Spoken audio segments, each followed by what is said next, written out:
Bismillahirrahmanirrahim. Assalamualaikum warahmatullahi wabarakatuh, Bu Nani. Waalaikumsalam warahmatullahi wabarakatuh. Baik, bertemu lagi ya Bu ya di pendampingan individu yang kelima. Ibu Nani sehat? Alhamdulillah sehat, walaupun masih serak-serak deh. Gak apa-apa ya Bu ya, mudah-mudahan tetap sehat terus ya Bu ya sampai Insya nanti Allah, amin. Pendampingan kelima ini Bu Nani ya. Kita mengambil tema rancangan program yang berpihak kepada murid. Ini temanya. Kemudian fokus pendampingan kita Bu, yang pertama adalah refleksi penerapan aksi nyata modul 3.1. Masih ingat ya Bu ya? Iya. 3.1 ya. Kemudian yang kedua, diskusi rancangan program yang berdampak pada murid Bu. Nanti kita akan diskusikan ya Bu rancangan Ibu.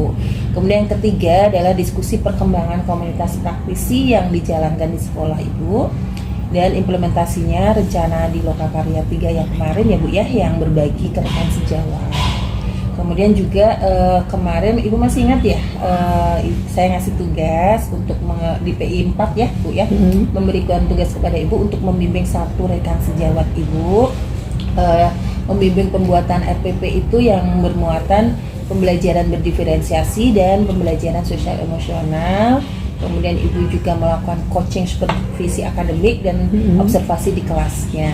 Sudah ya Bu ya? Sudah dijalankan ya Bu ya? Baik, nanti kita akan diskusikan itu di akhir PI 5 ini. Langsung saja ya Bu ya, kita masuk ke fokus pendampingan yang pertama, itu tentang refleksi penerapan aksi nyata modul 3.1. Yang pertama kita akan refleksi dulu tentang proses pembuatan peta sumber daya di sekolah Ibu.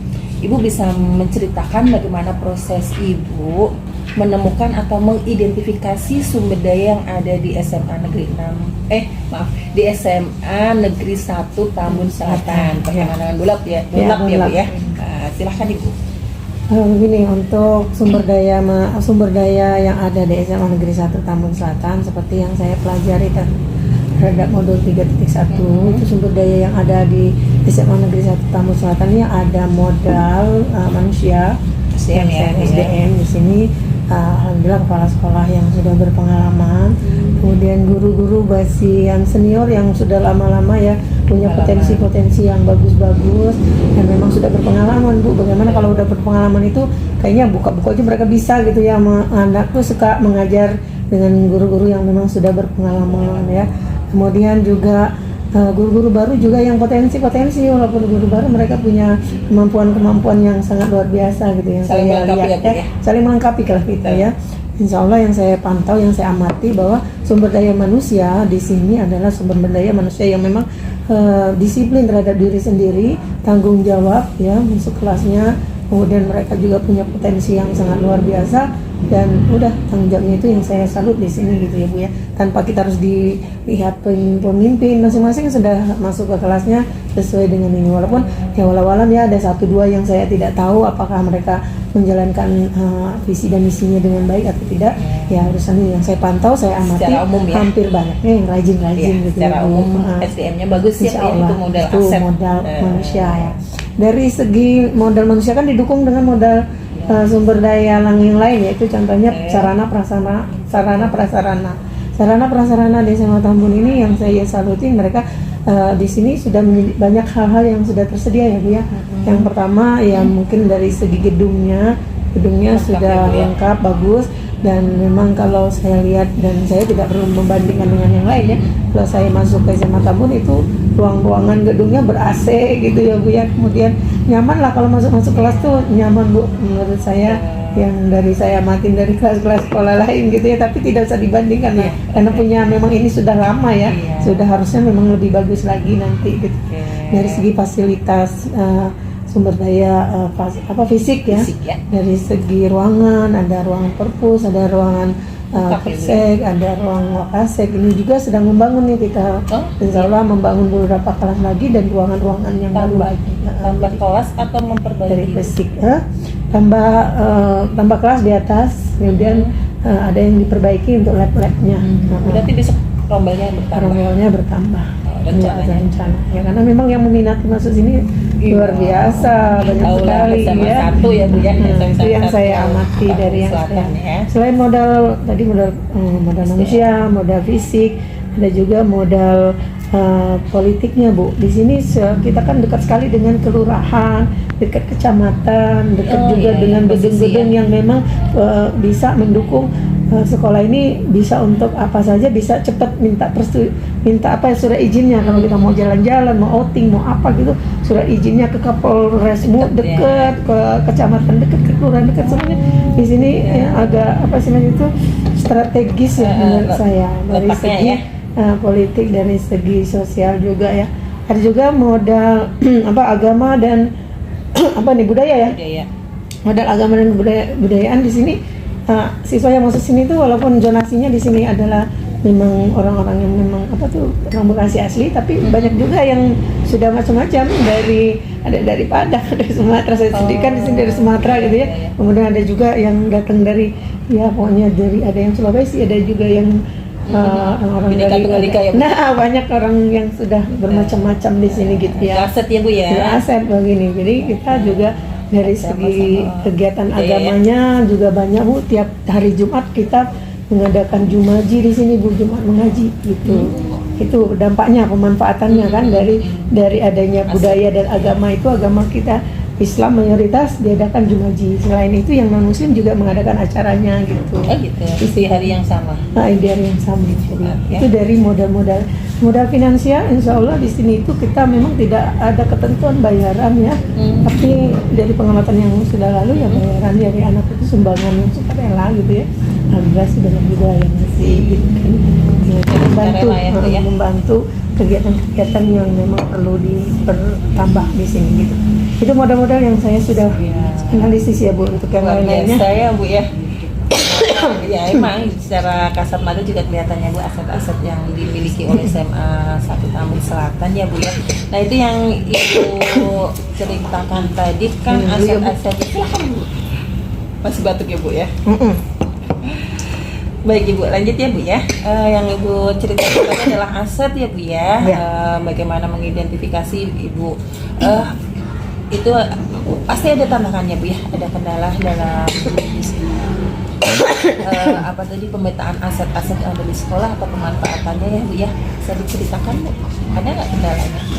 Ya, berkaitan dengan tantangan saya dalam mengidentifikasi sumber daya, yaitu ada sumber daya finansialnya yang agak susah ya Bu ya.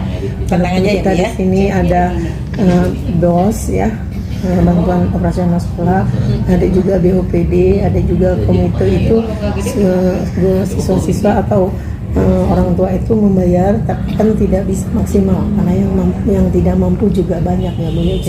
Kita subsidi ya, sukarela. Ada yang awalnya menyetujui untuk membayar misalnya sekian banyak ya, tapi kenyataan di lapangan udah segini-gini mereka tidak juga bisa untuk membayar. Jadi namanya sukarela kita nggak bisa paksakan, intinya semampu mereka.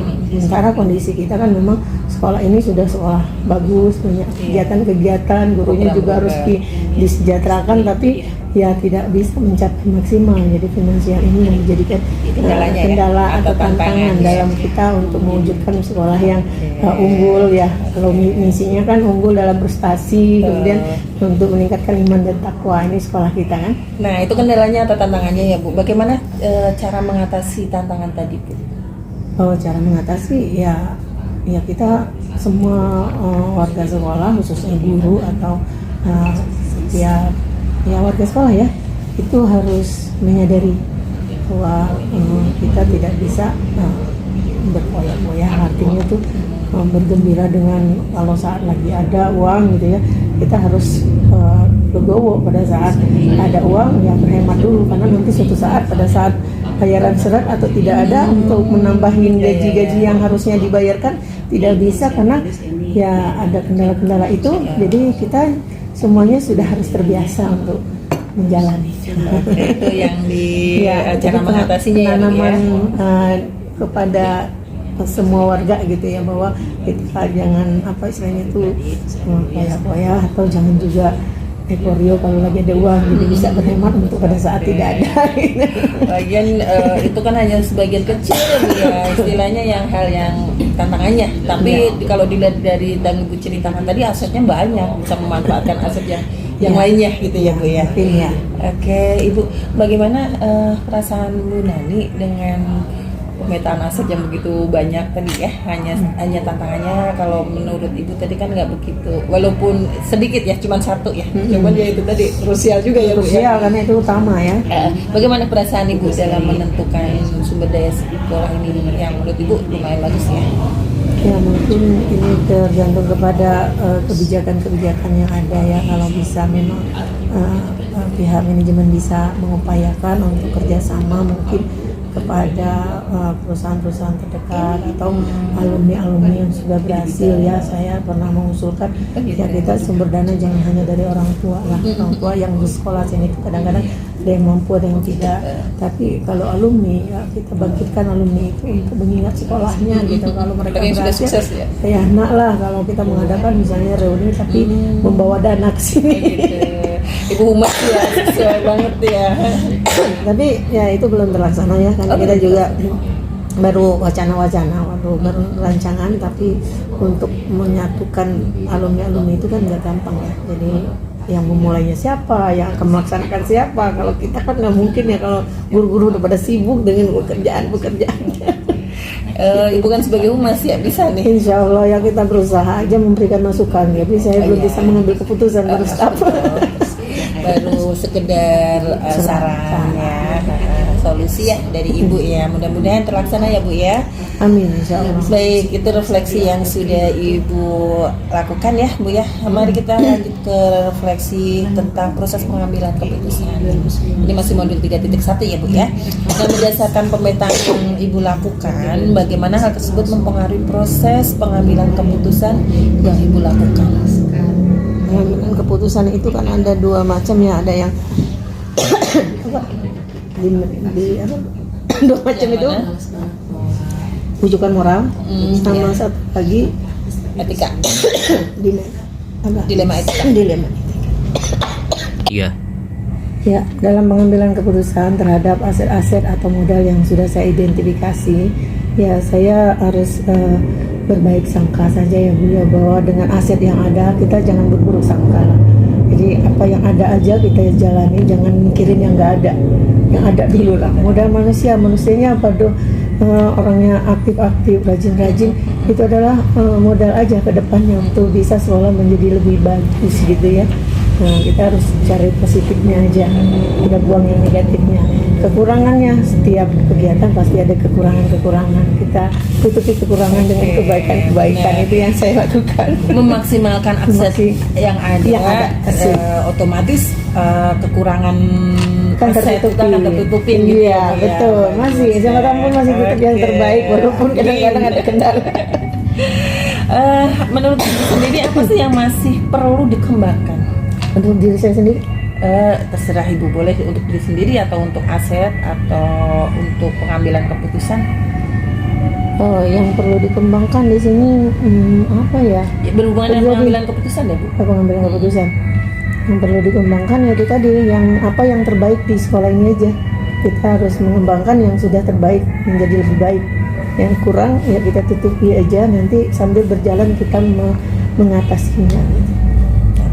Ini yang masih perlu dikembangkan ya Bu ya, dari refleksi ibu ya. Nah, untuk mengembangkan itu kan perlu dukungan ya Bu ya. Siapa saja Bu yang kira-kira mendukung untuk keberhasilan dari keputusan yang akan ibu ambil? Ya, keberhasilan itu tidak bisa Ibu untuk dilakukan oleh diri sendiri, pasti perlu dukungan dari beberapa pihak. Di antaranya ya kita, ya salah satunya ya saya ikut guru penggerak ini dalam rangka yang mengangkat nama baik sekolah lah. Kalau ada guru penggeraknya katanya akreditasi sekolah bisa bagus katanya. Itu salah satu ya. Yang keduanya ya kita harus perlu dukungan juga dari kepala sekolah. Saya sering sekali ke ruangan Bapak, Pak nanti saya mau ada ini, minta tolong ya Pak. Ya tanda tangan Bapak, kadang nggak dibacanya. Iya saya percaya, silakan aja katanya gitu. Saya konsultasi lagi dengan manajemen, nanti saya minta bantuan ini, harus minta data ini. Alhamdulillah sih didukung semua gitu.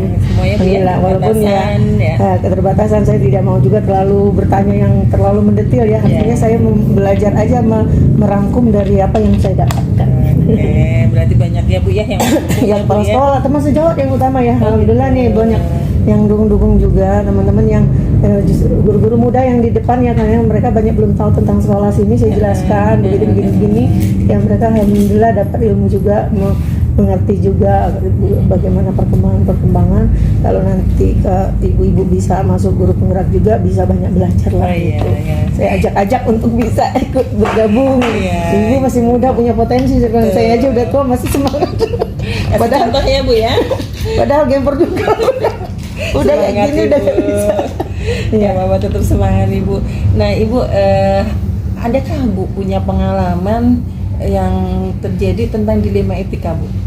Dilema etika itu contohnya ya mungkin gini ya, kalau di satu pihak itu ada kegiatan kemarinnya seperti Bapak Kepala Sekolah saya cerita ya, wah di kegiatan itu kan perlu adanya kolaborasi untuk lomba apa itu ya, lomba nasyid gitu ya. Di sini tuh ada yang guru agama minta untuk dipisah laki-laki sama perempuan. Nah itu kan benar ya, namanya dari agama kan nggak boleh ya kalau itu bergabung nanti kalau terjadi apa-apa. Cuman di lain pihak kan ada juga yang ya masih belum paham lah tentang yang kayak gitu, dan ini juga sekolah bukan sekolah apa nih, belum sekolah Islam, bukan sekolah yang bernuansa satu visi gitu ya. Ya kita harus menghargai juga orang-orang yang perlu untuk bergabung, karena di kelas itu ya mungkin nggak bisa untuk cowok semua gitu, untuk cewek. Ya, itu sempat berdebat berilustrasi masing-masing gitu. Akhirnya saya ikut-ikutan juga nih Bapak ngambil keputusan untuk ya sudah sekarang masing-masing, kalau ada yang sudah memahami untuk tidak bersama ya putra-putra aja, putri-putri, kalau ada yang bersama ya kita silakan juga, jadi silakan aja semua dirangkul sama Bapak. Jadi itu yang saya bisa pelajari, pengambilan keputusan yang saya bisa pelajari gitu. Jadi merangkul semuanya. Jadi tidak membuat yang ini kecewa, yang ini juga nggak kecewa. Jadi silakan aja ibu guru agamanya memulailah dari pelajaran agama katanya, sudah dipisah-pisah katanya, supaya terbiasa. Nanti pada waktu kita untuk yang lain-lainnya bisa dipisah. Jangan waktu belajarnya campur tapi kita pas nasibnya malah dilarang-larang gitu kan Bapak. Jadi kita kalau mau merubahnya mulailah dari hal diri sendiri, mulai hal yang kecil dan mulai sejak saat ini. Itu dilema etika yang berarti sudah ada pengambilan keputusan ya Bu ya. Berarti kamu ke pengambilan keputusan yang tadi, atau mungkin ada yang tadi itu sudah sesuai dengan prinsip atau langkah yang sudah Ibu pelajari di modul 3.1 enggak Bu? Atau mungkin ada contoh yang lain yang sesuai atau yang tadi silahkan Ibu analisis sesuai tidak dengan prinsip dan langkah yang dipelajarin di modul 3.1 ya Bu ya, mengambil keputusan dengan kebajikan ya. Ya, kebajikan ya. Artinya supaya dua-duanya tidak merasa terkecewakan. Jadi semua dirangkul, dikerjakan. Kayaknya ada Bu materinya. Sesuai ya. Sesuai gitu ya. Kan kalau dilema etika itu sebenarnya dua-duanya benar. Ini benar ada, ini juga benar, tapi kan supaya dua-duanya itu berjalan ya dirangkul, dua-duanya dilaksanakan. Secara etika ini memang nggak baik, tapi kan asalkan nanti yang bergabung ini jangan melakukan hal yang tidak baik, karena sudah ada yang tidak menyampaikan tidak baik. Kalau bersama-sama kita ambil hikmahnya dari kejadian yang sudah ada. Berarti sudah sesuai Bu? Sesuai. Jadi dilema etikanya masuk ya. Kalau bujukan moral kan yang satu benar, yang satu salah, pasti kita pilih yang benar, yang salah jangan kita pilih gitu kan. Jadi itu sesuai. Tapi kadang susah ya Bu ya. Kadang-kadang di prakteknya susah. Salah Kita tahu. Kita tahu itu salah tapi Karena memang tidak bisa menolak sistem gitu ya Bu ya, kadang-kadang. Tetapi itulah yang terjadi di lapangannya Bu ya. Kita berani Bu, kalau yang benar harus dilaksanakan, kalau yang salah jangan. Itu ya. Mulai dari sekarang ya Bu ya, seperti itu. Ibu, apa yang menurut Ibu masih perlu dikembangkan dari proses pengambilan keputusan yang sekarang ini? Kalau kemarin kan Ibu belum belajar modul 3.1 ya Bu ya. Sekarang kan sudah belajar. Nah, yang perlu dikembangkan apa Bu? Apa ya? Saya harus banyak pengalaman ya, melihat-lihat dan membaca-baca. Itu yang perlu saya kembangkan, adalah saya harus menambah wawasan. Kalau pengalaman sih sudah, tapi kan mungkin cara pengambilan keputusannya tidak sesuai dengan yang diajarkan gitu. Jadi saya harus baca ininya lagi, eksplorasi Memperdalam lagi, konsepnya lagi, memperdalam lagi, membaca lagi supaya nanti pengambilan keputusan itu tepat gitu. Dan kita tidak disesalkan dalam pengambilan keputusan itu aja. Termasuk yang 9 langkah itu ya Bu ya. Terus 9 langkah itu saya malah belum hafal Bu. Jadi memang saya harus baca lagi. Itu yang saya katakan bahwa saya harus Iya, belajar betul. lagi. Harus diperdalam lagi ya Iya. Bu ya. Dan dipraktekkan terutama. Nah itu dia. Mungkin sambil Baik. berjalan. Tapi Ibu sudah memulai untuk menerapkan modul 3.1 ya Bu ya, tentang rujukan moral, dilema etika yang memang itu kejadian sehari-hari ya Bu ya. Dan mudah-mudahan dengan ilmu tadi kita lebih bijak lagi dalam mengambil keputusan ya Bu ya. Oke, baik Bu Nani, makasih banyak. Kita lanjut kepada rancangan program yang berdampak pada murid. Ya, ada pendampingan yang keberapa ya Bu? Lupa saya, pendampingan 2 ya. Waktu Ya. itu Ibu sudah mengkomunikasikan bagaimana program yang berdampak kepada murid ya Bu ya, visi misi dan prakarsa perubahan. Jadi rancangan program yang ada di sekolah ini sudah berpihak pada murid kan Bu ya? Atau masih ada yang tidak berpihak pada murid? Ya, saya sudah melakukan webinar waktu itu ya, menyampaikan kepada teman-teman bahwa kita mencoba untuk berpihak kepada murid itu harus mulai sekarang. Kita harus rubah paradigma berpikir dan belajar kita, di mana kita harus belajar untuk berpihak pada murid dari segi pembuatan kesepakatan kelas, bahwa jangan sampai kita mengatur anak-anak itu pada kemauan kita sendiri, tapi kebutuhan mereka apa, kita dengarkan, setuju nggak mereka dengan kesepakatan yang seperti ini gitu. Jadi dari awal belajar dari kesepakatan, nanti setiap pembelajaran udah lama dikit diingatkan lagi kesepakatannya. Jadi pada waktu dia mau melanggar ingat kesepakatan, nggak jadi. Nah, kesepakatan harus dijadikan keyakinan kelas gitu. Lama-lama kalau dilaksanakan terus keyakinan kelas namanya kan. Itu sudah jadi program sekolah kan? Baru program saya kemarin, tapi sekolah juga udah mulai merasakan bahwa itu semua sekarang kelas-kelas sudah disuruh untuk melakukan kesepakatan. Jadi bukan saya aja, semua udah hampir melaksanakan sekarang. Kalau untuk program sekolah sendiri Bu, untuk program sekolah ya, bukan program Bu Nani ya, sudah berpihak kepada murid Bu? Oh ya, kalau menurut saya sih setiap yang dilaksanakan sudah berpihak pada murid. Buktinya aja kita banyak sekali ekskul yang memang itu awalnya dari murid, usulan-usulannya semua diikuti. Apa yang membuat mereka bisa berkembang, ya udah, ada BIC, ada pramuka, ada paskibra, ada seni, yang suka seni ya ke seni. Itu kan salah satu ya kegiatan yang memang mereka itu maunya mereka banyak program ya dilaksanakan semua. Jadi program sekolah sudah berpihak pada murid, program Bu Nani pun juga sudah gitu ya Bu ya. Mudah-mudahan saling bersinergi ya Bu ya, antara program sekolah dengan program Bu Nani. Banyak ekskul di sini. Jadi karena memang ada yang meminati ini, ada yang suka bahasa Jepang ya, buat komunitas bahasa Jepang. Jadi adalah ekskul bahasa Jepang. Ada 13 ya kalau salah ya. 13 iya, ada 13 ekskul. Biasa ya Bu ya. Mungkin banyak. Iya, menampung aspirasi dan bakat minat anak ya Bu ya. Jadi tidak hanya 1-2 program aja, tapi banyak ya. Iya, dukungan apa Bu ya yang diperlukan untuk menerapkan program yang sudah Ibu buat? Yang Ibu ya, bukan sekolah ya, Ibu buat. Yang saya buat itu yang pertama sekali ya dukungan dari kepala sekolah dan Makassar. Yang kedua teman sejawat, karena saya membuat kesepakatan kelas, saya lanjutkan dengan keyakinan kelas di saya sebagai wali kelas. Akhirnya kesepakatan kelas itu ditempel. Kan guru-guru lain juga masuk ke kelas itu melihat, oh di kelas ini tidak boleh melakukan atau harus melakukan ini gitu. Jadi guru lain juga membaca apa yang sudah saya buat sebagai wali kelas, menyepakati bersama siswa saya yang sebagai wali kelas. Jadi mereka secara tidak langsung, oh ini kelasnya guru-guru yang kesepakatan ya Bu ya. Karena sudah jadi kesepakatan kelas ya Bu ya. Baik Ibu, pasti ya ada tantangan kan Bu dalam membuat program tadi atau melaksanakan program tadi. Tantangannya apa Bu? Tantangannya ini masih belum bisa kita membuat kesepakatan kelas itu dengan kalimat yang positif ya, masih ada beberapa teman itu membuat ininya dengan kata-kata yang negatif, dan itu kadang saya sendiri belum bisa memberikan solusi. Kalau dilarang begini, bagaimana ya kalimatnya? Karena kalau kita pakai kata-kata positif nggak ngena kepada anak-anak itu kayaknya masih melanggar nanti, karena kalau pakai kata-kata positif. Jadi itu yang mungkin harus dipelajari lagi merancang.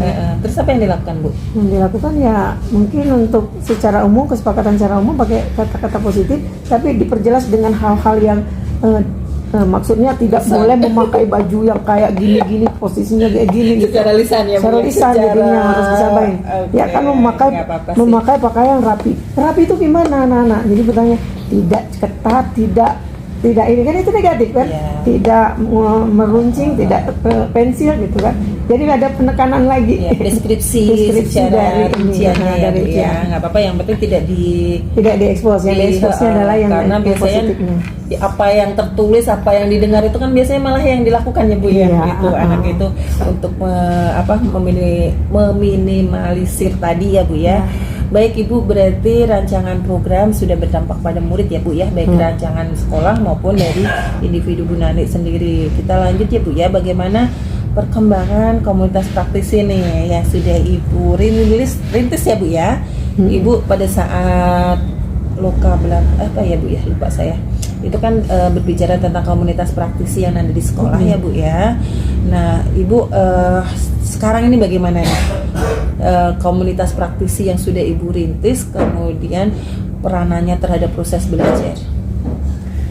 Saya kan kemarin membuat komunitas praktis itu adalah sesama guru-guru yang mendukung saya ya. Mendukung itu dalam artian saya lihat perkembangannya, saya cerita ini ke satu orang, tiba-tiba itu mau kumpul. Nah jadinya akhirnya saya membuat sebuah WA group dari guru-guru yang akan saya berikan materi tentang guru penggerak ini. Berbagi ya. Yang mereka dapatkan adalah ya tadi perubahan paradigma cara berpikir, membuat kesepakatan kelas mereka meniru. Oh gitu. Kemudian itu praktek itu. Jadi praktek juga. Ini benarnya gimana katanya melakukan nih kayak gini. Pembelajaran diferensiasi gimana? Banyak pertanyaan. Dan langsung dipraktekkan, langsung Ibu bimbing ya istilahnya yang sudah Ibu lakukan ya. Apa saja Bu perubahan menyenangkan yang Ibu alami dari rekan komunitas praktis ini? Banyak yang sudah melakukan hal yang sama dengan saya gitu. Dan berdampak pada murid tentunya ya Bu ya.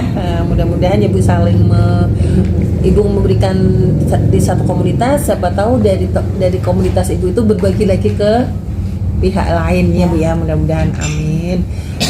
Ibu untuk rencana yang ke depan ini kan Ibu masih dalam program guru penggerak, tadi Ibu bilang berbaginya itu modul-modul atau materi-materi dalam program guru penggerak ya. Nah nanti kalau sesudah kita selesai nih program guru penggerak, apa yang akan Ibu lakukan nih?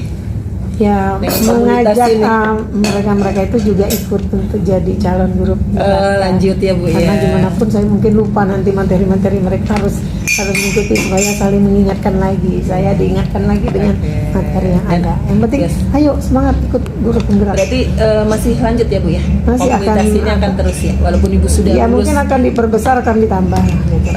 Mudah-mudahan ya Bu ya, semakin banyak komunitas anggotanya ya Bu ya. Ya Bu, benar. Semoga ya Bu ya komunitas praktisi yang Ibu rintis ini akan bertambah besar dan berdampak kepada semakin banyak anggotanya, dampaknya ya Bu ya, dan bermanfaat juga. Manfaatnya juga dirasakan oleh sekolah ini Bu ya, mudah-mudahan ya. Nah dukungan yang Ibu perlukan agar bisa terus komunitas praktisi ini bisa terus Bu. Iya, harus berkolaborasi, harus ini dengan manajemennya, barangkali harus lebih banyak memberi masukan. Tapi kalau diterima ya alhamdulillah, kalau nggak diterima juga saya konsisten pada diri saya sendiri dulu, beri contoh. Oke, yang tadi dilakukan Ibu ya, mulai dari diri sendiri, mulai dari sekarang dari yang kecil, gitu ya Bu ya. Mudah-mudahan ya Bu ya komunitas praktisinya terus ya Bu, tetap semangat. Amin. Berapapun itu anggotanya, yang penting terus berjalan. Ibu masih ingat ya, tadi di awal saya sudah bilang Ibu diberi tugas untuk membimbing satu rekan sejawat untuk melakukan coaching supervisi akademik. Bisa diceritakan Bu bagaimana cara Ibu membimbingnya? Gimana ya, waktu pertama saya itu cerita-cerita dengan satu orang, Nah, dia selalu bertanya gimana coaching, saya jelasin. Nah, akhirnya mau untuk latihan coaching. Saya jadi coachnya, dia jadi coaching. Latihan, oh gitu coach itu, oh gini coach coaching ini, ya saya jelasin. Dengan masalah masalah yang- dia ada kemarin masalah itu yang masalah benar-benar dia ada ya? dia melihat di Bunda nih katanya di kelas saya ada yang pacaran, gimana cara ngatasinnya nih gitu guys. Ya saya nggak mengatakan solusi saya, tapi saya gali ya solusi dia sendiri. Ya apa yang ibu sudah lakukan? Menurut ibu pacaran nggak boleh? Iya katanya, saya nggak suka ngeliat anak itu, gayanya udah nggak enak, gaya bagaimana gitu ya, dicerita. Terus apa yang ibu lakukan? Saya gali terus apa solusi dia sendiri. Nggak mau saya memberikan solusi dari saya menggali solusi dia. Nanti ibu bisa lihat videonya. Oke, itu kan coaching secara umum ya Bu. Iya. Kalau untuk supervisi akademik Bu, bagaimana?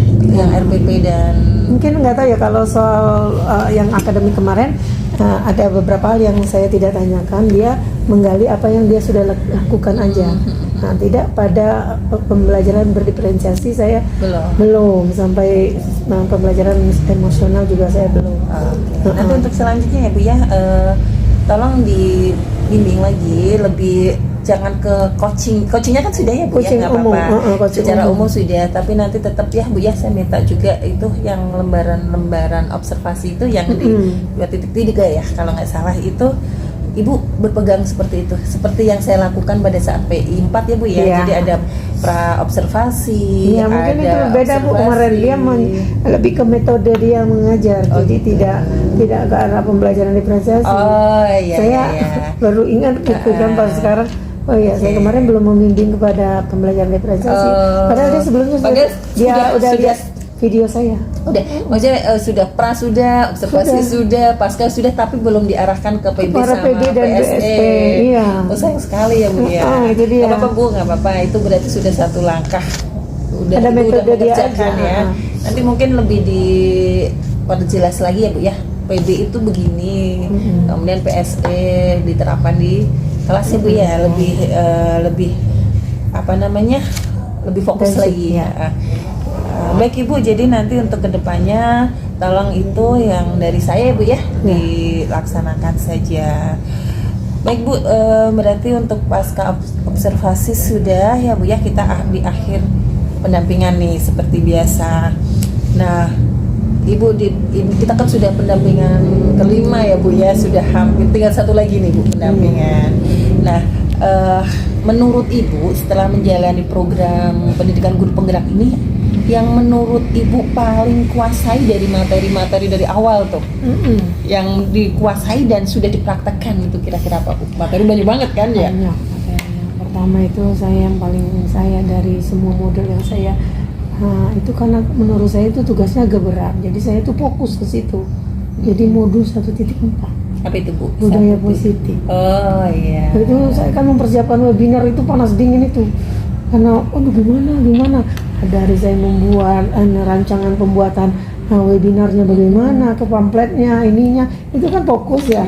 Nah saking fokusnya belajar ngapalin materinya, pada waktu webinar sama teman-teman mengalir begitu aja. Dan saya memang belajar dari YouTube seseorang di ini ya, tapi saya berdalam.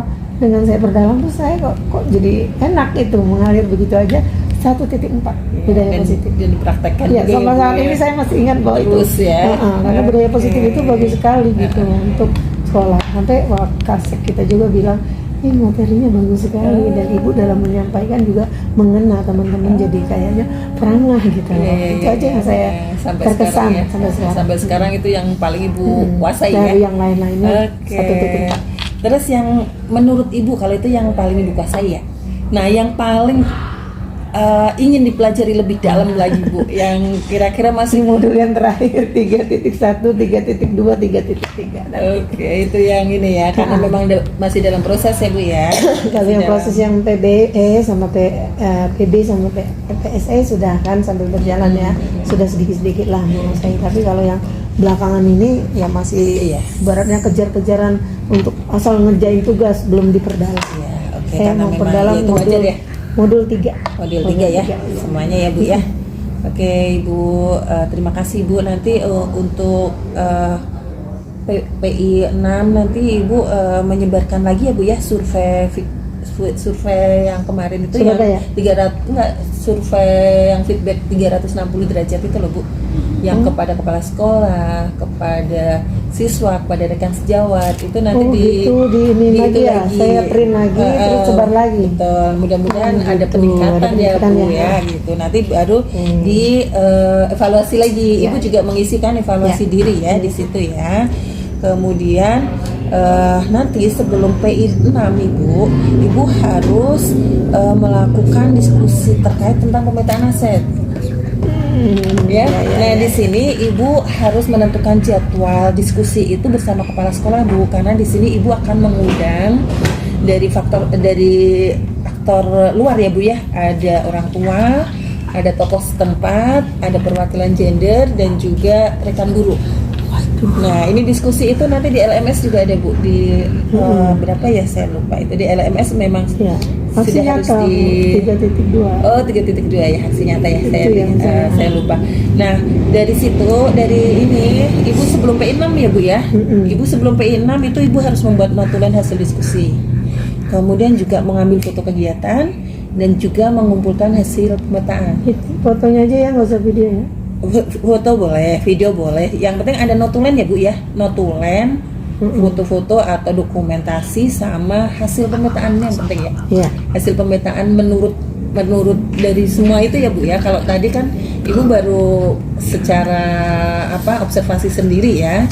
Seperti itu. Oke, jadi itu ya Bu ya untuk persiapan PI 6 ke depan. Siap ya Bu ya? Insya Allah. Semangat. Pokoknya PI 6 Ibu sudah Aduh, harus ya Allah. selesai itu. Harus semangat Ibu. Insya Allah PI 6 adalah PI yang terakhir. Insya Allah ya. Nanti Makasih. tinggal loka karya 6 sama 7 ya Bu ya. Baik Ibu, terima kasih banyak sudah meluangkan waktu untuk berdiskusi, merefleksi apa yang sudah Ibu lakukan. Terima kasih. Praktek-praktek baiknya sudah luar biasa. Ya, oke Bu. Terima kasih banyak ya. Baik, sama-sama Ibu. Assalamualaikum. Waalaikumsalam warahmatullahi wabarakatuh.